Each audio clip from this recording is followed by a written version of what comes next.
Welcome to 360 Tamil. இன்னைக்கு இந்த வீடியோல நம்ம எந்த படத்தோட எக்ஸ்பிளனேஷன் பத்தி பார்க்க போறோம்னா, தமிழ்ல இந்த வருஷம் வெளியான டியூட் அப்படின்ற படத்தை பத்தி தான் பார்க்க போறோம். இந்த படத்துல பிரதீப் ரங்கநாதனும் மமிதா பைஜுவும் இணைஞ்சு நடிச்சிருப்பாங்க. இந்த படம் உங்க எல்லாருக்குமே பிடிக்கும் நம்புறேன். இந்த படம் ரிலீஸ் ஆனதுல இருந்து எல்லாருமே போட்டு அடின்னு அடிச்சாங்க. எப்பவுமே ஒரு படத்தை ஃபர்ஸ்ட் டேல இருந்து அடிக்க ஆரம்பிச்சாங்கன்னா அந்த படம் பெருசா பர்ஃபார்ம் பண்ணாது. அதாவது பாக்ஸ் ஆபீஸ்ல பெருசா பர்ஃபார்ம் பண்ணாது. நீங்க இந்தியன் 2 படத்தை எடுத்துக்கோங்க, தக் லைஃப் படத்தை எடுத்துக்கோங்க, அண்ணாத்த படத்தை எடுத்துக்கோங்க. இந்த படம்லாம் வந்து ரிலீஸ் ஆன அன்னைக்கே ரிவ்யூவர்ஸ் எல்லாம் போட்டு அடின்னு அடிச்சாங்க. ரிவ்யூவர்ஸ் மட்டும் இல்ல, மத்தவங்களும் பயங்கரமா ட்ரோல் பண்ணாங்க. அந்த படம் பெருசா பாக்ஸ் ஆபீஸ்ல பர்ஃபார்ம் பண்ணல. ஆனா இந்த படம் அதுக்கு அப்படியே ஆப்போசிட். நீங்க எவ்வளவுனா போட்டு அடிங்கடா, ஆனா பாக்ஸ் ஆபீஸ்ல இந்த படம் சக்க போடுன்ற மாதிரி போட வச்சிட்டாங்க. எல்லாருமே படத்துல ஒரு குறை சொல்லிக்கிட்டே தான் இருந்தாங்க. அப்படி இருக்கும்போது படத்தை யார் தான் போய் பார்த்தது, எப்படி ஓட வச்சாங்கன்றது எனக்கு இன்னும் குழப்பமா இருக்கு. இந்த படத்தை பத்தி நீங்க என்ன நினைக்கிறீங்க அப்படின்ற உங்களோட கருத்தையும் சொல்லுங்க. நான் இந்த படத்துல என்ன வருதோ அதை எக்ஸ்பிளைன் தான் பண்ண போறேன். எக்ஸ்பிளனேஷனுக்குள்ள போறதுக்கு முன்னாடி வீடியோக்கு ஒரு லைக் போடுங்க. அதே மாதிரி ஐப்ன்ற ஒரு ஆப்ஷன் இருக்கும், அதுவும் பண்ணுங்க. அப்பதான் உங்களை மாதிரி பாக்குற நிறைய பேர்கிட்ட இந்த வீடியோ கொண்டு போய் காட்டும். சரி, மேற்கொண்டு டைம் வேஸ்ட் பண்ணாம நம்ம நேரடியா எக்ஸ்பிளனேஷனுக்குள்ள போயிடலாம். படத்தோட ஸ்டார்டிங் சீனே அமுதான்னு ஒருத்தங்களுக்கு கல்யாணம் நடந்துட்டு இருக்கு. அந்த இடத்துக்கு அகன் அப்படின்ற நம்ம படத்தோட ஹீரோ வந்திருக்காரு. இந்த அமுதாவை பார்க்கும்போது சில விஷயங்களை யோசிச்சு பார்க்கறது, இவங்க ரெண்டு பேருமே காலேஜ்ல ஒன்னா படிச்சிருப்பாங்க, ரொம்ப க்ளோஸாலாம் இருந்திருப்பாங்க. என் கூட அவ்வளவு க்ளோஸா இருந்துட்டு வேற ஒருத்தனை கல்யாணம் பண்றிய அப்படின்ற மாதிரி ஒரு பார்வை பார்த்துட்டு இருக்காரு. நீ எதுக்காக வந்தன்ற மாதிரி அமுதாவும் பக்கத்துல வந்து பேச ஆரம்பிக்கிறாங்க. அமுதா திடீர்னு இவரை பிரேக்கப் பண்ணிருக்காங்க போல, ப்ராப்பரா எந்த ஒரு ரீசனும் சொல்ல போல. நான் மெசேஜ் எல்லாம் உனக்கு ட்ரை பண்ணி பார்த்தேன், எல்லா இடத்துலயும் என்ன பிளாக் பண்ணி வச்சிட்டு, அதனால தான் இந்த இடத்துக்கே வந்துட்டேன். எதுக்காக என்ன கழட்டி விட்ட, ரீசன் மட்டும் சொல்லுன்னு கேக்குறாரு. நான் போனோன்ற மாதிரி இவங்க போக பாக்குறாங்க. இவர் தடுக்கலாம் நினைச்சு தெரியாதனமா தாலியை பிடிச்சிடுறாரு. அதனால தாலி கையோட வந்துருது. என்ன தாலியை பிஸ்டான் அப்படின்ற மாதிரி இங்க இருக்க சொந்தக்காரங்க எல்லாம் டென்ஷன் ஆயிடுறாங்க. இவனை விடக்கூடாது அப்படின்ற மாதிரி துரத்தி இவரை அடிக்க ஆரம்பிக்கிறாங்க. இவரும் ஆட்டம் காமிச்சு இங்க இருந்து தப்பிச்சு ஓடிட்டு இருக்காரு. இந்த இடத்துல பெரிய பிரச்சனையே நடக்க ஆரம்பிச்சிருது. அதனால போலீஸுங்களா இந்த இடத்துக்கு வந்துடுறாங்க. யாரா நீ அப்படின்ற மாதிரி லாக் பண்ணிட்டு இருக்காங்க. அப்பதான் சொந்தக்காரங்களுக்கு இவர் எக்ஸ் அப்படின்றது தெரிய வருது. இவ்வளவு பிரச்சனை பண்ண ஹீரோ இருக்காருல்ல, ஒரு பொண்ணுக்கு பிடிக்கலனா பிடிக்கலதான், அதுக்கு ரீசன்லாம் இருக்கணும்ன்ற அவசியம் கிடையாது, சாரின்ற மாதிரி தாலியை திரும்பி தந்துட்டு இங்க இருந்து கிளம்புறாரு. இதுக்கு எதுக்குடா இவ்வளவு நேரம் பிரச்சனை பண்ணன்ற மாதிரி தான் இருக்கும். இப்ப ஹீரோ ஜெயில இருக்காருல்ல, அவரை காப்பாத்துறதுக்காக ஹீரோயின் வந்திருக்காங்க. இவங்க பேரு குரல் அப்படின்றது. இவங்களை பொறுத்த வரைக்கும் அத்தை பொண்ணா இருப்பாங்க. போலீஸும் முதல்ல ஆட்டிடியூட காமிச்சு தான் பேசிட்டு இருக்காரு. ஆனா இவங்க மினிஸ்டர் பொண்ணுன்னு தெரிஞ்சோன்னு கொஞ்சம் பம்ம ஆரம்பிச்சிடுறாரு. இதுக்கப்புறம் இந்த மாதிரி பிரச்சனை எல்லாம் நடக்காம பாத்துக்கோங்க அப்படின்ற மாதிரி ஹீரோவை இங்க இருந்து அனுப்பி வச்சிடுறாரு. உனக்கு என்ன பைத்தியமா பிடிச்சிருக்கு, அங்க அவ்வளவு பேர் இருக்காங்க, எப்படி உன்னால சமாளிக்க முடியும், நீ என்ன பெரிய வீரனா அப்படின்ற மாதிரி கேக்குறாங்க. நான் சண்டை போடுறனோ இல்லையோ, எல்லார்கிட்டயும் அடி வாங்குற தைரியம் எனக்கு இருக்கு, பிரச்சனை இல்லை அப்படின்ற மாதிரிலாம் இவர் சொல்லிட்டு இருக்காரு. நீலாம் திருந்தவே மாட்டே அப்படின்ற மாதிரி இவங்க அட்வைஸ் பண்ணி வீட்டுக்கு கூட்டு வந்துட்டு இருக்காங்க. குரல் அப்பாவை பொறுத்த வரைக்கும் மினிஸ்டர்னு சொன்னா பாத்தீங்களா, அவர் பேட்டி எடுக்கிறதுக்காக ஒருத்தர் வீட்டுக்கு வந்திருக்காரு. அவர்கிட்ட பேட்டி தந்துகிட்டே இவரை பத்தி சொல்லிட்டு இருக்காரு. முதல்ல சாதாரண ஆளா இருந்தேன், இப்ப பெரிய மினிஸ்டரா மாறி இருக்கேன் அப்படின்ற மாதிரி சொல்லிட்டு இருக்காரு. இவரோட தங்கச்சிக்காக ஒரு மண்டபத்தை அமைச்சு வச்சிருக்காரு. தங்கச்சியை பத்தி சொல்ல ஆரம்பிக்கிறாரு. என் தங்கச்சி எனக்கு ரொம்ப சப்போர்ட்டிவா இருந்தா, ஆனா என்னோட தங்கச்சி கிணத்துல விழுந்து இறந்து போயிட்டா, அவளோட ஞாபகார்த்தத்துக்காக தான் இந்த மாதிரி மண்டபம் வச்சிருக்கேன், என் தங்கச்சி எனக்கு ரொம்ப பிடிக்கும்ன்ற மாதிரிலாம் பேசிட்டு இருக்காரு.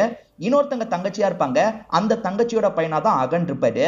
இப்ப அகன் ஷர்ட் இல்லாம வராருல, என்ன மாப்பிள்ள ஷர்ட் இல்லாம வர, இந்த ஷர்ட்டை போடுன்ற மாதிரி இவரோட ஷர்ட் எல்லாம் மாட்டி விடுறாரு. அகனை பொறுத்த வரைக்கும் ஒரு வேலை பாக்குறாரு. அந்த வேலை இவருக்கு பிடிக்கல போல. நான் நிறைய காசு தரேன், பிசினஸ் ஏதாவது பண்ணுன்னு சொல்லிட்டாரு. இல்ல மாமா, எனக்கு இந்த வேலை தான் பிடிச்சிருக்கு, எனக்கு பிடிச்ச வேலையை தான் பண்ணுவேன்ற மாதிரி அகனும் இங்க இருந்து கிளம்பிடுறாரு. உன் அம்மாக்காக நான் மக்ரோன் வாங்கிட்டு வந்திருக்கேன் அப்படின்ற மாதிரி மாமா தந்திருப்பாரு. இதை இவருமே அம்மா கிட்ட தராரு. அம்மாவை பொறுத்த வரைக்கும் சுத்தமா அந்த மாமா கிட்ட பேச மாட்டாங்க போல, அதாவது அண்ணன் கிட்ட பேச மாட்டாங்க போல. அவன் தந்ததா இது, அவன் தந்ததெல்லாம் என்கிட்ட எதுக்காகடா கொண்டு வர போன்ற மாதிரி தூக்கி எரிஞ்சிடுறாங்க. இவங்களுக்குள்ள என்ன பிரச்சனைன்றது தெரியல. இப்ப ஹீரோ ஃப்ரெண்டு கூட பைக்ல வந்துட்டு இருக்காரு. அவ கிடக்குற டேஷ் அப்படின்ற மாதிரி ஃப்ரெண்ட் இருக்காருல, அந்த அமுதாவை பத்தி பேசிடுறாரு. அமுதாவை பத்தி நீ எப்படா அப்படி சொல்லுவ அப்படின்ற மாதிரி இவரும் ஃப்ரெண்டு கூட சண்டை போட்டுட்டு இருக்காரு. இவங்க ரோட்ல ஒரு இடத்துல வச்சுதான் சண்டை போடுறாங்க. வழி விடுங்க அப்படின்ற மாதிரி அங்க இருக்கவர் சொல்லிட்டாரு. இவங்க சண்டை போட்டுக்கிட்டே இருக்கிறதுனால வழி விடாம இருக்காங்க. ஒரு ஸ்டேஜ்ல ஹீரோ இருக்காரு பாத்தீங்களா, சட்டுன்னு இவர்கிட்ட கன் எடுத்து காட்டுறாரு. தம்பி தெரியாம பேசிட்டம்பா விட்டுன்ற மாதிரிலாம் சொல்லிட்டாரு. ஆனா அந்த கன்னுல இருந்து பபிள்ஸ் தான் வருது. இவங்களை பொறுத்த வரைக்கும் பிராங்க் மாதிரி பண்ணி சர்ப்ரைஸ் பண்றவங்களா இருப்பாங்க. அதாவது யாராவது ஒருத்தர் சர்ப்ரைஸ் பண்ண சொன்னா அவங்களுக்காக வந்து சர்ப்ரைஸ் பண்றவங்களா இருப்பாங்க. இந்த லேடி சொல்லி தான் ஹஸ்பண்ட சர்ப்ரைஸ் பண்ணிருக்காங்க போல. இவங்க இந்த மாதிரி வேலை தான் பாக்குறாங்க அப்படின்றத ஒரு சாங்லயே நமக்கு எக்ஸ்பிளைன் பண்ணிட்டு இருக்காங்க. இவங்களோட இடத்துல சம்யுக்தான் ஒரு பொண்ணு இருப்பாங்க. அந்த பொண்ணுக்கு லைட்டா ஹீரோ மேல இன்ட்ரெஸ்ட் இருக்கு. இப்ப வேற யாரையோ சர்ப்ரைஸ் பண்ணோன்ற மாதிரி டீமோட வந்திருக்காரு. திடீர்னு பார்த்தா டீம் எல்லாருமே சேர்ந்த மாதிரி இவரை சர்ப்ரைஸ் பண்றாங்க. குரலுக்கு இவரை ரொம்ப பிடிக்கும் போல. குரல் சட்டுன்னு இந்த இடத்துல ப்ரோபோஸ் பண்ணிடுறாங்க. சின்ன வயசுல இருந்தே உன்னை எனக்கு ரொம்ப பிடிக்கும், ஸ்கூலு காலேஜ்ல எல்லாம் வேற பொண்ணுங்க பின்னாடி சுத்துன, இப்பதான் எனக்கு கேப் கிடைச்சது, என்ன கல்யாணம் பண்ணிக்கிறியான்னு கேக்குறாங்க. இவரும் ஓகேன்ற மாதிரிலாம் இந்த இடத்துல சொல்லிடுறாரு. இப்ப எல்லாம் முடிஞ்சு இவங்க 2 பேர் பைக்ல போயிட்டு இருக்காங்க. இவருமே பைக் ஒரு இடத்துல நிறுத்தி பேச ஆரம்பிக்கிறாரு. அது என்னன்னு பாத்தீங்கன்னா, எல்லார் முன்னாடியும் சொல்லக்கூடாதுன்றதுக்காக தான் நான் அந்த விஷயத்தை மறைச்சேன். எனக்கு உன் மேல லவ் எல்லாம் கிடையாது, நான் உன்னை ஒரு ஃப்ரெண்டு மாதிரி தான் பாத்துட்டு இருந்தேன் அப்படின்ற மாதிரி சொல்லிட்டாரு. என்னப்பா என்கிட்ட பிராங்க் பண்றியான்ற மாதிரி அவங்க கேக்குறாங்க. நான் பிராங்க்லாம் பண்ணல, உண்மையை தான் சொல்றேன்ற மாதிரி சொல்லிட்டாரு. மத்தவங்க முன்னாடி கஷ்டப்படுத்த கூடாதுன்றதுக்காக தான் அப்படி சொன்னேன்ற மாதிரி சொல்லிட்டாரு. இதை கேட்கிற இவங்க உடஞ்சு போயிடுறாங்க. கண்டிப்பா அவருக்கும் நம்மள பிடிச்சிருக்கோம்னு நினைச்சிருப்பாங்க. பிடிக்கலன்னு தெரிஞ்சனும் வருத்தப்படுறாங்க. இவங்க ரிங்க போட்டு விட்டாங்கல்ல, அந்த ரிங்கெல்லாம் எடுத்து தந்துடுறாரு. இவங்களும் சோகமா வாங்கிக்கிறாங்க. நாளைக்கு பார்க்கலான்னு இவர் சொல்றாரு. இல்ல இல்ல, இதுக்கப்புறம் நான் வரமாட்டேன்ற மாதிரி இவங்க சொல்றாங்க. ஏன் என்னாச்சுன்னு கேக்குறாரு. உன்னால இந்த விஷயத்தை ஈஸியா எடுத்துக்க முடியும், ஆனா என்னால அப்படி எடுத்துக்க முடியாது. நான் ரொம்ப ஃபீல் பண்ணி அழுவணும். கொஞ்ச நாள் நம்ம பார்க்காம இருக்கிறது தான் நல்லது. இதுக்கப்புறம் நான் உன்னை பார்க்கிறதுக்கு வரமாட்டேன் அப்படின்ற மாதிரிலாம் சொல்றாங்க. ஹீரோ நம்மளோட லவ்வை ஏத்துக்கலையே அப்படின்ற மாதிரி குரல் பயங்கரமா ஃபீல் பண்ணி அழுதுட்டு இருக்காங்க. இங்க இருந்தா செட் ஆகாது, நம்ம வேற ஸ்டேட்டுக்கு போய் படிப்பை கண்டினியூ பண்ணலான்ற மாதிரி யோசிக்கிறாங்க. மேல் படிப்புக்கு போறன்ற மாதிரி இவங்களுமே வேற ஸ்டேட்டுக்கு கிளம்பி போயிடுறாங்க. இந்த சைடு அகன் இருக்கார்ல, எப்பவுமே போல இவரோட வேலையை பண்ணிட்டு இருக்காரு. ஆனா ஏதோ ஒன்று மிஸ் ஆகிற மாதிரியே இவருக்கு தோணுது. அதாவது குரலை இவர் கொஞ்சம் கொஞ்சமா மிஸ் பண்ண ஆரம்பிக்கிறாரு. இதை ஃப்ரெண்ட்ஸ் முதல்ல நோட்டீஸ் பண்ணிடுறாங்க. நீ அவளை மிஸ் பண்றடா, புரிஞ்சுக்கோ அப்படின்ற மாதிரிலாம் இவர்கிட்ட சொல்லிட்டாங்க. ஆனா ஹீரோ இருக்கார்ல, அப்படிலாம் ஒன்றும் கிடையாது, நான் சந்தோஷமா தான் இருக்கன்ற மாதிரி இவங்க கூட சேர்ந்த மாதிரி டான்ஸ்லாம் பண்ணிட்டு இருக்காரு. சம்யுக்தான்னு ஒரு பொண்ணுக்கு இவரை பிடிக்கும்னு சொன்ன பாத்தீங்களா, அந்த பொண்ணுமே இவரை ஒரு மாதிரி சோகமா பாக்குறாங்க. ஹீரோவும் ஃப்ரெண்டும் பைக்ல வந்துட்டு இருக்கும் போது நாய்ங்கெல்லாம் சுத்து போட்டுது. இப்ப கடிக்கிற மாதிரி துரத்திட்டு இருக்கு. இவங்களுமே பயத்துல வண்டியை ரொம்ப வேகமா ஓட்டிட்டு இருக்காங்க. தெரியாதனமா எதிர வந்த கார்ல இடிச்சிடுறாங்க. இப்ப பறந்து போய் 2 பேருமே கீழே விழுந்திருக்காங்க. அப்ப இவரோட மைண்டுக்குள்ள குரலோட ஞாபகம் எல்லாம் வந்துட்டு இருக்கு. இப்ப இவருமே மயக்கத்துல இருந்து கண்முழிக்கிறாரு. இப்ப ஃப்ரெண்டு கிட்ட என்ன சொல்றாருன்னா, நான் குரலை லவ் பண்றேன்னு நினைக்கிறேன்னு சொல்லிட்டாரு. ஏண்டா இதை தானே நாங்க சொன்னோம், நீ நம்பவே இல்ல, குரலும் நீயும் லவ் பண்றீங்கடா, புரிஞ்சுக்கோங்க அப்படின்ற மாதிரி ஃப்ரெண்டு சொல்லிட்டாரு. இப்ப ஹீரோக்கு எல்லாமே புரிஞ்சிருது. மாமாவை பாக்குறதுக்காக வராரு. என் பொண்ணை ஏத்துக்க மாட்டேன்னு சொன்னல, இதுக்கப்புறம் இந்த வீட்டு பக்கம்லாம் வராதன்னு மாமா கோவப்படுறாரு. என் மனசு மாறிடுச்சு, அதை சொல்றதுக்காக தான் வந்தேன்ற மாதிரி சொல்லிட்டாரு. மாமா பயங்கரமா சந்தோஷப்படுறாரு. கல்யாணத்துக்கான ஏற்பாடெல்லாம் பண்ண ஆரம்பிக்கிறாரு. இவர் அம்மா கிட்ட சொல்லணும்ல, அம்மா கிட்ட கஷ்டப்பட்டு இவர் சொல்லிட்டு இருக்காரு. எனக்கு என்னோட அண்ணன் கூட தான் பிரச்சனை, இதுல எனக்கு எந்த ஒரு பிரச்சனையும் கிடையாது, அவ ரொம்ப நல்ல பொண்ணுடா, நீங்க 2 பேருமே கல்யாணம் பண்ணி சந்தோஷமா இருக்கணும், அதுதான் என்னோட ஆசைன்னு சொல்றாங்க. 2 சைடும் ஓகே ஆயிடுச்சுல, அதனால கல்யாணத்துக்கான ஏற்பாடெல்லாம் ஆரம்பிச்சிடுறாங்க. குரல் வந்தா சொல்லிக்கலாம், நம்ம வேலையெல்லாம் ஆரம்பிக்கலாம் அப்படின்ற மாதிரி இழுத்து போட்டு எல்லா வேலையும் பண்ணிட்டு இருக்காங்க. ஹீரோக்கு அமுதான்னு ஒருத்தங்க எக்ஸா இருந்தாங்கல்ல, அவங்களுக்கு பத்திரிக்கை வைக்கிறதுக்காக வீட்டுக்கு வந்திருக்காரு. அந்த ஹஸ்பண்ட் ஜாலி டைப்பா இருப்பாரு. இவரை உட்கார வச்சு பேசிட்டு இருக்காரு. ஆக்சுவலா அந்த கல்யாணத்துக்கு எங்களால வர முடியாது, ஏன்னா அந்த டைம் நாங்க வெளிநாட்டுக்கு போயிருப்போம், எனக்கு வெளிநாட்டுல வேலை கிடைச்சிருக்கு அப்படின்ற மாதிரிலாம் அவர் சொல்லிட்டாரு. சரி ஓகேன்ற மாதிரி இவரும் ஏத்துக்கிறாரு. இப்ப ஹீரோ கிளம்பும் போது எதனால என்ன பிரேக்அப் பண்ண, இப்பயாவது சொல்லுன்ற மாதிரி கேட்கிறாரு. இவங்க காரணத்தெல்லாம் சொல்ல மாட்டாங்க. சட்டுன்னு கதவை சாத்திடுறாங்க. குரல் திரும்பி ஊருக்கு வந்துட்டாங்க ஹீரோக்கு தெரிய வருது. உடனே குரலை பாக்குறதுக்கு போனோம் அப்படின்ற மாதிரி இவர் வேகமா ரெடி ஆகுறாரு. இப்ப குரலை பாக்குறதுக்கு வீட்டுக்கு வந்துடுறாரு. உள்ள நுழைஞ்சோடனே சட்டுன்னு அவங்களை கிஸ்லாம் பண்ணிடுறாரு. ஆனா அதுக்கப்புறம் தான் அவங்க தூக்குல தொங்கலான்னு நினைக்கிறது இவருக்கு புரியுது. இது தூக்குல தொங்க போறியா, என்னாச்சு அப்படின்ற மாதிரி கேட்கிறாரு. இவங்களுமே சில விஷயங்களை சொல்ல ஆரம்பிக்கிறாங்க. 6 மாசம் இவங்க வேற ஸ்டேட்ல இருந்தாங்கல்ல, அப்ப பாரின்ற ஒருத்தர லவ் பண்ண ஆரம்பிச்சிருப்பாங்க. அவனை எனக்கு பிடிச்சிருக்கா இல்ல ஒன்னை எனக்கு பிடிச்சிருக்கான்னு எனக்கு புரியவே மாட்டேங்குதுன்ற மாதிரி சொல்லிட்டாங்க. நம்ம ஹீரோவும் ஒரு டெஸ்ட் வைக்கிறாரு. அந்த டெஸ்ட் மூலியமா இவங்களுக்கு ஹீரோவை பிடிச்சிருக்கா இல்லனா பாரியை பிடிச்சிருக்கா அப்படின்றத இவர் தெரிஞ்சுக்கிறாரு. பாரியை தான் ரொம்ப அதிகமா நேசிக்கிறாங்க அப்படின்றது இவருக்கு புரிஞ்சிருது. நீ அவனை கல்யாணம் பண்ணிக்கிறது தான் சரியா இருக்கும், உன் அப்பா கிட்ட சொல்லு அப்படின்ற மாதிரிலாம் சொல்லிட்டாரு. அது சரி, நீ எதுக்கு திடீர்னு கல்யாணத்துக்கு ஓகே சொன்ன அப்படின்ற மாதிரி இவங்க கேக்குறாங்க. இவர் லவ் பண்ண ஆரம்பிச்சிட்டார்ல, அதை சொல்லி கெடுத்துட கூடாதுன்னு யோசிக்கிறாரு. இவர் என்ன சொல்றாருன்னா, உன்னோட அப்பா தான் எல்லா முடிவும் பண்ணாரு, எனக்கு இதுல பெருசா இப்ப கூட விருப்பம் இல்லைன்ற மாதிரி சொல்லிட்டாரு. ஏன்னா இவர் விருப்பம்னு சொன்னா இவங்க மனசு மாறும், யோசிப்பாங்கன்றதுக்காக தான் இந்த மாதிரி சொல்லிட்டாரு. இப்ப இவர் ஃபீல் பண்றதுக்காக ரெஸ்ட் ரூம்குள்ள வந்துடுறாரு. இப்பதான் இவன் மேல லவ் ஃபீலிங் வந்தது, ஆனா இவ இப்படி சொல்லிட்டாலே அப்படின்ற மாதிரி பாத்ரூம்ல உட்காந்து கொஞ்ச நேரம் அழுதுட்டு இருக்காரு. அதுக்கப்புறம் எதுவுமே நடக்காத மாதிரி வெளியே வந்துடுறாரு. உன் அப்பா கிட்ட போய் சொல்லுன்ற மாதிரி சொல்லிட்டாரு. என் அப்பா கிட்ட சொல்ல பயமா இருக்கு, நீயும் வான்ற மாதிரி சொல்லிட்டாங்க. இப்ப இவர் வீடியோ கால்ல கனெக்ட் ஆகுறாரு. நான் கவனிச்சுக்கிட்டே தான் இருப்பேன், நீ தைரியமா போய் சொல்லுன்ற மாதிரி அனுப்பி வைக்கிறாரு.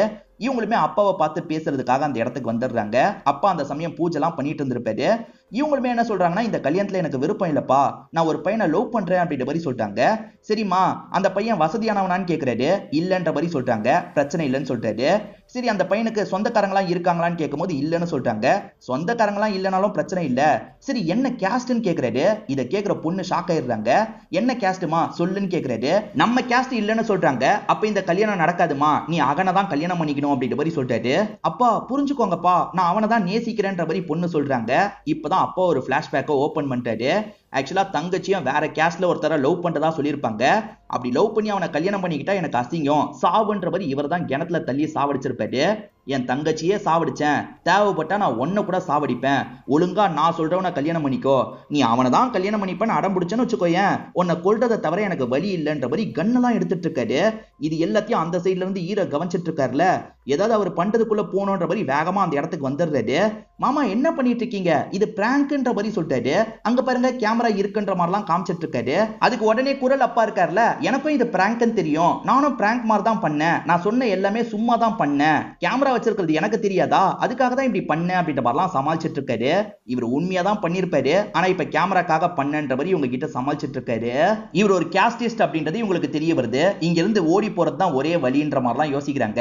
இப்ப கல்யாணத்துக்கான ஏற்பாடுலாம் பயங்கரமா நடந்துட்டு இருக்கு. அப்ப அந்த பாரி இருக்காரு பாத்தீங்களா, இவங்களை பாக்குறதுக்காக மொட்டை மாடிக்கு வந்துடுறாரு. இவங்க ரெண்டு பேருமே பெங்களூர்ல தான் லவ்லாம் பண்ண ஆரம்பிச்சிருப்பாங்க. ஒன்னும் பிரச்சனை இல்ல பிரதர், எனக்கு தெரிஞ்ச ஒரு மினிஸ்டர் கர்நாடகால இருக்காரு, அவர் எல்லாத்தையும் பார்த்துப்பாரு, நாங்க ரெண்டு பேருமே கர்நாடகாக்கு தான் போக போறோம் அப்படின்ற மாதிரிலாம் சொல்லிட்டாரு. சரி ஓகே அப்படின்ற மாதிரி ஈரவும் ஏத்துக்கிறாரு. இவங்க எல்லாருமே சேர்ந்து கீழே வந்துட்டு இருக்காங்கல்ல, அப்ப அந்த கர்நாடகா மினிஸ்டர் இந்த இடத்துக்கு வந்திருக்காரு. இவர் என்ன இங்க வந்திருக்காருன்ற மாதிரி இந்த பையன் பார்த்துட்டு இருக்கான். வந்தவர் ஈரனோட அப்பா காலில் விழுந்து ஆசீர்வாதம் வாங்கிட்டு இருக்காரு. உங்களால தான் இந்த பதவியே எனக்கு கிடைச்சதுன்ற மாதிரி சொல்லிட்டாரு. அப்பாவை பொறுத்த வரைக்கும் எல்லா ஸ்டேட்லயும் இன்ஃபுளுன்ஸான ஆளுங்க பழக்கமா இருக்காங்க. இதெல்லாம் பாக்குற இவங்க எல்லாருமே ஷாக் ஆயிடுறாங்க. அப்ப இந்தியால எங்க போனாலும் பிரச்சனை அப்படின்றது இவங்களுக்கு புரிஞ்சிருது. இவங்க எதையும் வெளிக்காட்டாம அமைதியா திரும்பி மாடிக்கு கிளம்பி வந்துடுறாங்க. அடுத்து என்ன பண்றது அப்படின்ற மாதிரிலாம் யோசிக்கிறாங்க. சரி பேசாம வெளிநாட்டுக்கு போயிடுங்கன்ற மாதிரிலாம் ஹீரோ சொல்றாரு. இன்னைக்கு நைட்டே ஃபிளைட்டை பிடிக்கணும், உங்க திங்ஸ் எல்லாம் எடுத்து வச்சுக்கோங்கன்ற மாதிரி ஹீரோவை இவங்களை கூட்டிட்டு கிளம்பலாம்னு நினைக்கிறாரு. அப்ப அந்த பாரி இருக்கான்ல, அண்ணன் வெளிநாட்டுக்கு போறதுக்கு பாஸ்போர்ட் தேவையான, என்கிட்ட பாஸ்போர்ட் இல்லன்ற மாதிரி சொல்றான். இதை கேட்கிறவர் பயங்கரமா டென்ஷன் ஆயிடுறாரு. ஏண்டா வெளிநாட்டுக்கு போறதுக்கு பாஸ்போர்ட் தேவைன்னு கூட அவனுக்கு தெரியாதுன்ற மாதிரி அடி அடின்னு அடிச்சிட்டு இருக்காரு. அப்போ சொந்தக்காரரும் கீழே வாங்கப்பா, எல்லாரும் உங்களை தான் தேடுறாங்கன்ற மாதிரி சொல்லிட்டாரு. அந்த சமயம் இவங்க ரொமான்ஸ் பண்ற மாதிரிலாம் நடிச்சிட்டு இருக்காங்க. வரோன்ற மாதிரி சொல்லிட்டாங்க. அடுத்து என்ன பண்றதுன்னு இவங்க ரெண்டு பேருக்குமே புரிய மாட்டேங்குது. இப்ப சாங்லாம் ஓடிட்டு இருக்கு. ஹீரோவை டான்ஸ் ஆடுறதுக்காக கூப்பிடுறாங்க. ஹீரோ வரமாட்டாரு. ஆனா இவங்க இருக்காங்கல்ல, அந்த இடத்துக்கு வந்து டான்ஸ்லாம் ஆடிட்டு இருக்காங்க. இவன் என்ன டான்ஸ் ஆடிட்டு இருக்கா அப்படின்ற மாதிரி ஹீரோ ஷாக்கிங்கா பார்த்துட்டு இருக்காரு. இப்ப டான்ஸ் ஆடி முடிச்சுட்டு வந்தவங்க இருக்காங்கல்ல, சந்தேகம் வரக்கூடாதுல்ல, அதனால தான் டான்ஸ் பண்ணன்ற மாதிரிலாம் சொல்றாங்க. இப்ப சொந்தக்காரங்களாம் ஒவ்வொருத்தரா வந்து போட்டோ எடுத்துட்டு இருக்காங்க. இவர் இருந்தாருன்னா கல்யாணமே நடந்துரும்ல, அதனால இருக்க கூடாது, இங்க இருந்து கிளம்பி போகணும் அப்படின்ற மாதிரிலாம் ஹீரோ யோசிக்கிறாரு. பாரியும் இங்க இருந்து போறதுக்கு வழியே இல்ல, நீங்க குரலை கல்யாணம் பண்ணிக்கோங்க, அதுக்கப்புறம் செய்ய வேண்டியதை செஞ்சுக்கலாம் அப்படின்ற மாதிரி சொல்றான். என்னடா விளையாடிட்டு இருக்கியா, என்னால அந்த விஷயம் பண்ணவே முடியாது அப்படின்ற மாதிரி இவர் சொல்றாரு. இப்ப கோவமா இந்த இடத்தை விட்டு நடக்க ஆரம்பிக்கிறாரு. என்ன விட்டுட்டு போயிட்டாரு அப்படின்ற மாதிரி பாரி இந்த இடத்துல ஃபீல் பண்ணிட்டு இருக்கான். அதுக்கு குரல் இருக்காங்கல்ல, என்ன ஒரு பிரச்சனையில விட்டுட்டு அகன் போக மாட்டான், நிச்சயமா திரும்பி வருவான்ற மாதிரிலாம் சொல்றாங்க. சின்ன வயசுல இவங்க விளையாண்ட கிளிப்பிங் எல்லாம் நமக்கு காட்டுறாங்க. நம்ம விட்டுட்டு போயிட்டா அவ லைஃப் என்ன ஆகுறது, நம்ம தான் சப்போர்ட்டிவா இருக்கணும்ன்ற மாதிரி ஹீரோ யோசிக்கிறாரு. அதனால ஹீரோ திரும்பி நடந்து அங்க போயிட்டு இருக்காரு. டேய் எங்கடா போயிட்டு இருக்க, இது ரொம்ப வல்கரா இருக்கும்டா, வேணான்ற மாதிரி ஃப்ரெண்ட் சொல்றாரு. அதுக்கு ஹீரோ இருக்கார்ல, இந்த காலத்திலயும் கேஸ்ட் எல்லாம் பார்த்து ஒருத்தரை பிரிக்கணும்னு நினைக்கிறாங்கல்ல, அவங்க தான் வல்கரு, நான் வல்கர் கிடையாதுன்ற மாதிரி இவரும் மனமேடையை நோக்கி போறாரு. சோ இவங்களோட பிளான் சக்சஸ் ஆகுற வரைக்கும் இவர் மாப்பிளையா இருக்கலாம், அதாவது இவங்களை கல்யாணம் பண்ணலாம்னு யோசிக்கிறாரு. இந்த இடத்துக்கு வந்து இவங்க பக்கத்துல நிக்கிறாரு. இப்ப இவங்க ரெண்டு பேருக்கு கல்யாணமும் முடிஞ்சிருது. அம்மா இருக்காங்கல்ல, கல்யாணம் ஆயிடுச்சு, அவளுக்கு மரியாதை கொடுத்து நடத்தணும் அப்படின்ற மாதிரி பையனுக்கு அட்வைஸ் எல்லாம் பண்றாங்க. அதே மாதிரி மாமா இருக்காருல, சொத்தை எழுதி வைக்கிறாரு. இல்ல மாமா வேணான்னு சொல்றாரு. உனக்கு இல்லப்பா, பிறக்க போற குழந்தைக்காக தான் இந்த சொத்தை எழுதி வச்சிருக்கேன், 10 மாசத்துல எனக்கு குழந்தை வேணும்ன்ற மாதிரிலாம் சொல்றாரு. சில நாட்கள்ல பாஸ்போர்ட் எல்லாம் ஏற்பாடு பண்ணிடுறாங்க. வீசா ஏற்பாடு பண்ணி வெளிநாட்டுக்கு அனுப்பி வச்சிடணும்ன்ற மாதிரி இவர் யோசிக்கிறாரு. சார் வெளிநாட்டுல வேலை கிடைக்கிற மாதிரி இருந்தாதான் வீசா கிடைக்கும், அதனால நீங்க வேலை ஏதாவது ஏற்பாடு பண்ணுங்கன்ற மாதிரி சொல்லிட்டாங்க. இவர் என்ன பண்றாருன்னா அமுதாக்கு வீடியோ கால்ல வந்துடுறாரு. அமுதாவோட ஹஸ்பண்ட் வெளிநாட்டுல தானே இருக்காரு, அங்க ஏற்பாடு பண்ண முடியுமான்னு கேக்குறாரு. அவரும் பண்றேன் அப்படின்ற மாதிரிலாம் ஏத்துக்கிறாரு. இப்ப ஹீரோ இருக்கார்ல, திரும்பியும் கேக்குறேன்னு தப்பா எடுத்துக்காத, எதுக்காக என்ன பிரேக்கப் பண்ணன்ற மாதிரி கேக்குறாரு. அவங்க பதில் சொல்லாம சட்டுன்னு லேப்டாப்பை க்ளோஸ் பண்ணிடுறாங்க. இப்ப 3 மாசத்துல வேலைக்கான ஏற்பாடெல்லாம் பண்ணிடுறாங்க. இப்ப விசா வாங்கணும்ல, அதனால இவங்களுமே ஆபீஸ்க்குலாம் வந்து வெயிட் பண்ண ஆரம்பிக்கிறாங்க. ரெண்டு பேருமே கேக்குற கேள்விக்கெல்லாம் பதில் சொல்லிட்டு இருக்காங்க. இப்ப திரும்பி வந்து பார்த்தா குரலோட விசா கேன்சல் ஆயிருக்குன்னு தெரிய வருது. ஏன் எதுக்குன்னு பார்த்தா குரல் பிரெக்னன்ட்டா இருக்காங்கன்னு தெரிய வருது. இது குரலுக்கே தெரிஞ்சிருக்காது, உள்ள இருக்கவங்க தான் செக் பண்ணும்போது தெரிஞ்சது அப்படின்ற மாதிரிலாம் சொல்றாங்க. அப்ப இந்த 3 மாசத்துல வேலையை காமிச்சிட்டீங்களா அப்படின்ற மாதிரி இவர் யோசிக்கிறாரு. அதாவது இந்த 3 மாசத்துல இவங்க ஒன்னா இருந்திருக்காங்க, இந்த மாதிரி ஒரு நிலைமையில எதுக்காகடா ஒன்னா இருந்தீங்கன்ற மாதிரி இவர் கோவப்படுறாரு. இப்ப கூட ஒன்னும் கெட்டு போல, வயிற்றுல இருக்க கருவை கலைச்சிடலாம், நீங்க 2 பேர் கிளம்புங்க அப்படின்ற மாதிரி சொல்லிட்டாரு. இல்ல குழந்தை உருவாயிருச்சு, அதை கலைச்சா நல்லா இருக்காதுன்ற மாதிரி சொல்றாங்க. என்ன விளையாடிட்டு இருக்கியா? இந்த குழந்தை இப்ப பிறந்தா எல்லாருமே என்ன பேசுவாங்க? இதெல்லாம் சரிப்பட்டு வராது, கலைக்க தான் செய்யணும்னு சொல்றாரு. இப்ப பேசி உங்களை ஹாஸ்பிட்டலுக்கும் கூட்டு வந்துடுறாரு. அங்க இருக்க டாக்டர் லேடி ஒரு விஷயத்த சொல்றாங்க. அது என்னன்னா ஒரு காம்ப்ளிகேஷன் இருக்கு. இப்ப கருவை கலைச்சா திரும்பி கருவே உண்டாகாம கூட போகலாம் அப்படின்ற மாதிரி சொல்றாங்க. அதனால இவர் வேணான்னு சொல்றாரு. இவர் மேல இருக்க கோவத்துல குரல் இருக்காங்கல்ல, பரவாயில்ல கலைச்சிருங்கன்ற மாதிரிலாம் சொல்லிட்டாங்க. இல்ல டாக்டர் அதெல்லாம் வேணான்ற மாதிரி இவரும் குரலை சமாதானப்படுத்துறாரு. நான் அப்படி பேசினது தப்பு தான், நீ குழந்தைய பெத்துக்கோன்ற மாதிரி சொல்றாரு. இப்ப இவங்க கன்சீவா இருக்கிறத பேரண்ட்ஸ் கிட்ட வெளிப்படுத்திடுறாங்க. பேரண்ட்ஸ் இருக்காங்கல்ல, குரலுக்கு வேண்டிய எல்லா விஷயத்தையும் கூட இருந்து பாத்துக்கிறாங்க. ஃப்ரெண்டுமே சூப்பர் மச்சான், கல்யாணத்துக்கு அப்புறம் எப்படியோ பேசி உசார் பண்ணிட்ட போலியே, சூப்பர்ன்ற மாதிரி சொல்லிட்டாரு. இது என் குழந்தை இல்லடா, பாரியோட குழந்தைன்ற மாதிரி இவர் சொல்லிட்டாரு. இதனால ஃப்ரெண்ட் இருக்கார்ல, தூன்ற மாதிரி காரி துப்பிட்டு இங்க இருந்து கிளம்புறாரு. ஃபேமிலி முன்னாடி இவங்க ரெண்டு பேருமே டைமை ஸ்பெண்ட் பண்ண முடியாதுல்ல, அதனால ஹீரோ வெளியே கூட்டு வந்துருவாரு. இந்த இடத்துல டைமை ஸ்பெண்ட் பண்ணிக்கோங்க அப்படின்ற மாதிரிலாம் விடுவாரு. இதெல்லாம் ஒரு சாங் மாதிரி நமக்கு காமிச்சிட்டு இருக்காங்க. இப்ப அவங்க நிறை மாத கர்ப்பிணியா இருப்பாங்க. இப்ப ஹாஸ்பிட்டல்ல அவங்களுக்கு பிரசவம்லாம் நடந்துட்டு இருக்கு. இவர் பதட்டமா இருப்பாருன்னு பார்த்தா பாரி தான் பதட்டமா இருக்காரு. குழந்தையோட அப்பவே சாதாரணமா இருக்காரு. நீ எதுக்குடா பதட்டப்பட்டு இருக்க அப்படின்ற மாதிரி எல்லா சொந்தக்காரங்களும் கேட்டுட்டு இருக்காங்க. ஆக்சுவலா பிரெக்னன்சில ஏதோ காம்ப்ளிகேஷன் மாதிரி ஏற்படுது போல. மாப்பிள்ள உள்ள இருந்தா நல்லா இருக்கும், அவரை வர சொல்லுங்கன்ற மாதிரி சொல்லிட்டாங்க. இல்ல இல்ல நான்லாம் வர மாட்டேன்ற மாதிரி இவர் சொல்லிட்டாரு. ஏன்னா பிரைவேட்டான சில விஷயங்கள் எல்லாம் பாக்குற மாதிரி இருக்கும்ல, அதனால தான் இவர் தயங்கிட்டு இருக்காரு. ஹஸ்பண்ட் எல்லாம் கூச்சப்படக்கூடாதுப்பா, போன்ற மாதிரி அனுப்பி வச்சிடுறாங்க. வேற வழி இல்லாம இவர் உள்ள வந்துடுறாரு. உள்ள வந்தா விலகி தான் இருக்காரு. ஆனா அவங்க இருக்காங்கல்ல, கையை கொடுன்ற மாதிரி புடிச்சுக்கிறாங்க. அதனால இவரும் கூட இருக்காரு. ஒரு ஸ்டேஜ்ல உங்களுக்கு நல்லபடியா குழந்தை பிறந்துருது. ஆண் குழந்தை தான் உங்களுக்கு பிறக்குது. குரலோட தாத்தாவோட பேரு மாடசாமி அப்படின்றது. இந்த குழந்தைக்கும் அப்பா இருக்காருல, மாடசாமின்ற மாதிரி பேர் வச்சிடுறாரு. இப்ப வெளிநாட்டுக்கு போய்க்கலாம், அதுக்கப்புறம் அப்பாக்கு தெரிஞ்சாலும் பிரச்சனை இல்லைன்னு யோசிக்கிறாங்க. வெளிநாட்டுக்கு போறதுனால ஃப்ரெண்ட்ஸுங்களுக்குலாம் சென்ட் ஆஃப் பார்ட்டி மாதிரி தந்துட்டு இருக்காங்க. ஹீரோ அந்த குழந்தைய வச்சு விளையாடிட்டு இருக்காரு. இப்ப இவங்க ரெண்டு பேர் இருக்காங்கல்ல, என்னமோ இவன் குழந்தை மாதிரி விளையாடிட்டு இருக்கான் பாரு அப்படின்ற மாதிரி கிண்டலா பேசிட்டு இருக்காங்க. இத ஃப்ரெண்டுமே கவனிச்சிட்டு இருக்காரு. ஃப்ரெண்டுக்கு கொஞ்சம் கடுப்பா இருக்கு, என்ன இவ இப்படி பண்ணிட்டு இருக்கான்ற மாதிரிலாம் ஃப்ரெண்டு யோசிக்கிறாரு. இப்ப ஃப்ரெண்ட் இருக்காருல, நீ சோறு தான் சாப்பிடுவியா இல்ல வேற ஏதாவது சாப்பிடுவியா அப்படின்ற மாதிரி மூஞ்சில அடிச்ச மாதிரி பேசுறாரு. ஏன்டா இப்படி பேசுறன்ற மாதிரி அவங்க கோவப்படுறாங்க. பின் என்ன, அவனோட மனசு மாதிரி உன்கிட்ட லவ்வ சொல்றதுக்காக வந்தான், அவனை போய் இப்ப ஆயமா வேலை எல்லாம் பார்க்க வச்சிட்டு இருக்கியே, இதெல்லாம் நியாயம் தானா? அவன் எவ்வளவு கஷ்டப்படுவான், அதை யோசிச்சியான்ற மாதிரிலாம் கேக்குறாரு. இது அகன் என்ன லவ் பண்ணானா அப்படின்ற மாதிரி இவங்க ஷாக் ஆகுறாங்க. ஏன்னா அகன் இருக்கார்ல, நான் உன்னை லவ்லாம் பண்ணல, உன் அப்பா சொன்னதுக்காக தான் கல்யாணத்துக்கு ஓகேன்னு சொன்னேன், மற்றபடி எனக்கு எந்த ஒரு ஃபீலிங்ஸும் இல்லைன்னு சொல்லியிருப்பாரு. ஆனா ஃபீலிங்ஸ் வந்திருக்கு, நம்ம கிட்ட மறைச்சிருக்கான் அப்படின்றத இவங்க புரிஞ்சுக்கிறாங்க. இதை யோசிச்சு பார்த்து பயங்கரமா ஃபீல் பண்ணிட்டு இருக்காங்க. அவனை போய் இவ்வளவு கஷ்டப்பட்டுட்டுமே அப்படின்ற மாதிரிலாம் யோசிக்கிறாங்க. அவர் கண்ணாடிக்கு அந்த சைடு குழந்தைய வச்சு விளையாடிட்டு இருக்காரு. இவங்க கண்ணாடிக்கு இந்த சைடுல இருந்து அவரை கவனிக்கிறாங்க. அவரை பார்க்கும்போது ரொம்ப பாவமா இருக்கு. அதெல்லாம் யோசிச்சு பார்த்து ஃபீல் பண்ணிட்டு இருக்காங்க. இப்ப நம்ம வெளிநாட்டுக்கு கிளம்பி போயிட்டா இவனோட லைஃப் என்ன வருது, நம்ம ஏதாவது பண்ணணும் அப்படின்ற மாதிரிலாம் இவங்க யோசிக்கிறாங்க. இப்ப இவருமே இவங்களை ஏர்போர்ட்ல விடலான்ற மாதிரி கூட்டு போயிட்டு இருக்காரு. அப்படி போற வழியில இவங்க இருக்காங்கல்ல, நீ எதுக்காக இந்த விஷயத்தெல்லாம் எனக்காக பண்ண, என்னை விட்டுட்டு இப்ப உன்னோட லைஃப் என்ன வருது அப்படின்ற மாதிரிலாம் கேக்குறாங்க. அதெல்லாம் நான் பாத்துக்கிறேன், நீ முதல்ல ஊரை பார்த்து கிளம்பு அப்படின்ற மாதிரி இவர் எல்லாமே தந்துட்டு இருக்காரு. ஆனா இவங்க இருக்காங்கல்ல, உன் லைஃபை செட்டில் பண்ணாம நான் இங்க இருந்து போக மாட்டேன் அப்படின்ற மாதிரி இவர் தந்தை எல்லாத்தையுமே காத்துல பறக்க விட்டுறாங்க. உனக்கு என்ன பைத்தியமா பிடிச்சிருக்கு அப்படின்ற மாதிரி இவர் டென்ஷன் ஆயிடுறாரு. இப்ப இவங்க பறக்க விட்ட எல்லாத்தையும் எடுத்துட்டு இருக்காரு. ஆனா இவங்க இருக்காங்கல்ல, இப்போதைக்கு நான் போக மாட்டேன்ற மாதிரி சொல்லிட்டாங்க. எதுக்காக இப்படி பண்ற, போன்ற மாதிரி சொல்லிட்டாரு. நான் இப்படி போயிட்டேன்னு வச்சுக்கோ, உன் லைஃப் ஸ்பாயில் ஆயிடும், உனக்குன்னு ஒரு ஜோடியை அமைச்சு தந்து தான் நான் இங்க இருந்து போவேன்ற மாதிரிலாம் சொல்றாங்க. எதுக்காக இந்த மாதிரி பண்ணிட்டு இருக்க, போன்ற மாதிரி இவர் சொல்லிட்டாரு. அப்ப இவங்களுமே ஃப்ரெண்டு மூலியமா தெரிஞ்ச உண்மையை பத்தி சொல்றாங்க. எதுக்காகடா இப்படி பண்ண, நான் உன் லைஃபை செட்டில் பண்ணிட்டு தான் இங்க இருந்து போவேன், எத்தனை மாசம் ஆனாலும் சரின்ற மாதிரி சொல்றாங்க.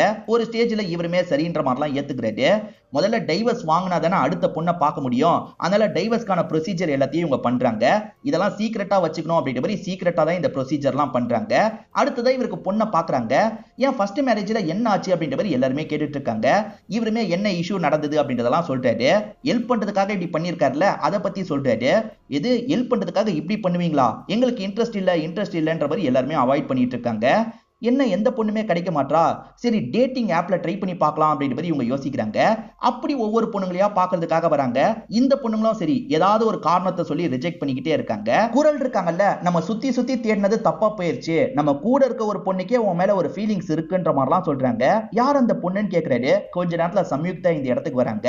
அதாவது இவர் கூடிய வேலை பார்க்குற பொண்ணுக்கு இன்ட்ரெஸ்ட் இருக்குன்னு சொன்ன பாத்தீங்களா, அவங்க இப்ப இவர்கிட்ட உட்காந்து பேசுறாங்க. நீங்க பேசுங்கன்ற மாதிரி இந்த இடத்தை விட்டு குரல்லாம் கிளம்பி போயிடுறாங்க. அப்புறம் தான் நமக்கு ஒரு ட்விஸ்ட் ரிவீல் ஆகுது.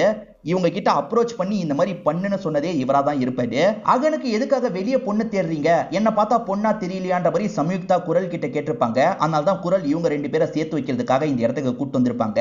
ஆனா இந்த பிளான பண்ணதே ஹீரோவா தான் இருக்கும். ஹீரோ சிங்கிளா இருக்கிற வரைக்கும் அவங்க ஊரை விட்டு போக மாட்டாங்க. அவங்கள முதல்ல வெளிநாட்டுக்கு அனுப்பணும், அதுதான் முக்கியன்றதுக்காக தான் இவரே இந்த டிராமாவை பண்ணியிருக்காரு.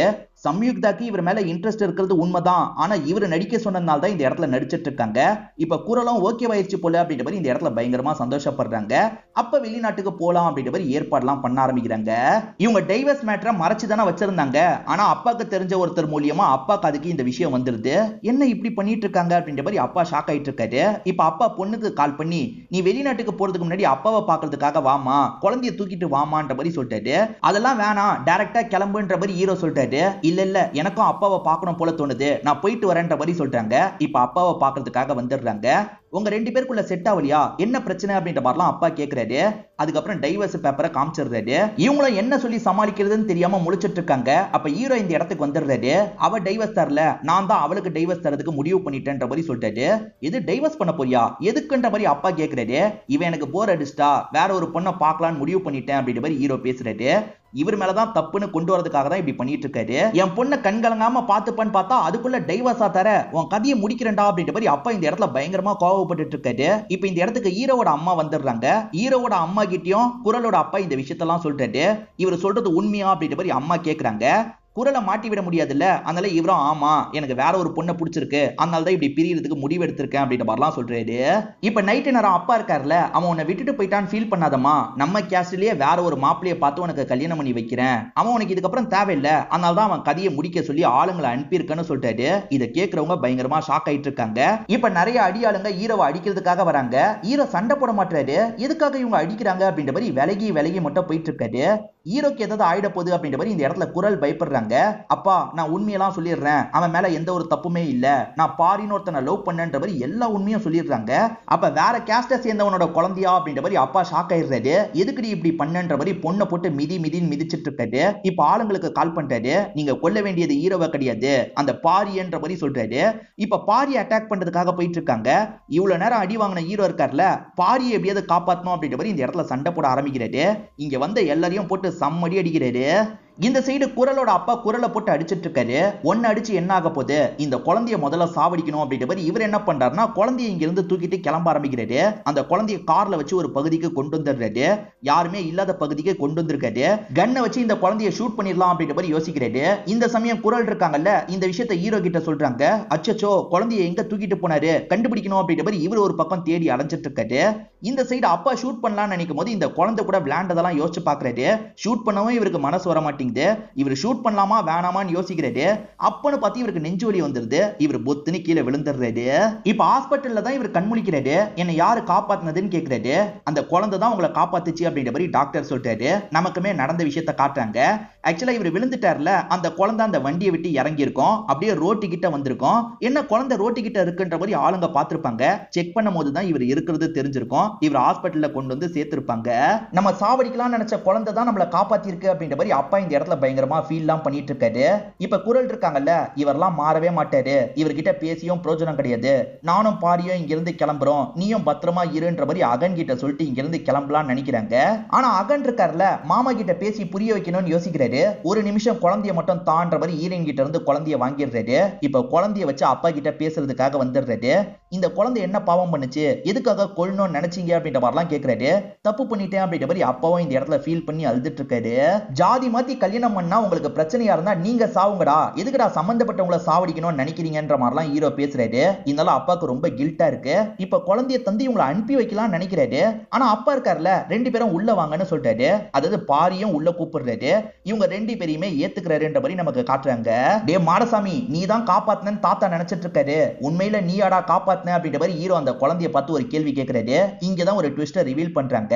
ஆக்சுவலா ஹீரோ அந்த கார் மூலியமா அந்த அங்கிள் எங்க இருக்காருன்னு ட்ரேஸ் பண்ணி வந்திருப்பாரு. இவரு வந்து பார்க்கும்போது அவர் விழுந்து கிடப்பாரு. குழந்தை காப்பாத்தின மாதிரி எல்லாரையும் நம்ப வைக்கணும்ன்ற மாதிரி இவர் தான் எல்லா ஏற்பாடும் பண்ணியிருப்பாரு.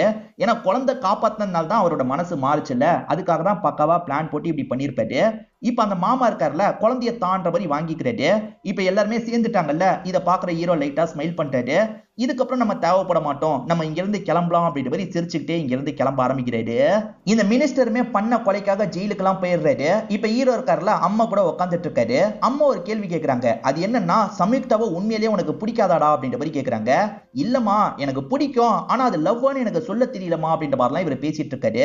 அப்படி பேசிட்டு இருக்கும் போது மொத்த ஃப்ரெண்ட்ஸும் இந்த இடத்துக்கு சர்ப்ரைஸ் பண்றதுக்காக வந்துடுறாங்க. உண்மையில சம்யுக்தா மேலே இவருக்கு ஒரு ஃபீலிங் இருக்கும், அதை வெளிப்படுத்தாம இருந்திருப்பாரு. இப்ப சம்யுக்தாவும் இந்த இடத்துக்கு வந்துடுறாங்க. இவருமே சட்டுன்னு என்ன ரியாக்ட் பண்றதுன்னு தெரியாம முழிச்சிட்டு இருக்காரு. சம்யுக்தா இருக்காங்கல்ல, வேகமா இவரை கட்டி பிடிச்சிடுறாங்க. சோ இவங்க 2 பேர் சேர போறாங்கன்ற மாதிரி காமிச்சு படத்தோட கதையை முடிச்சிடுறாங்க. கண்டிப்பா இந்த படம் உங்க எல்லாருக்குமே பிடிச்சிருக்கும் நம்புறேன். இந்த வீடியோ உங்களுக்கு பிடிச்சிருந்ததுன்னா லைக் பண்ணுங்க, கமெண்ட் பண்ணுங்க, மறக்காம 360 தமிழ் சேனலை சப்ஸ்கிரைப் பண்ணுங்க. தொடர்ச்சியா இந்த மாதிரி வீடியோக்கள் வந்துகிட்டே தான் இருக்கும்.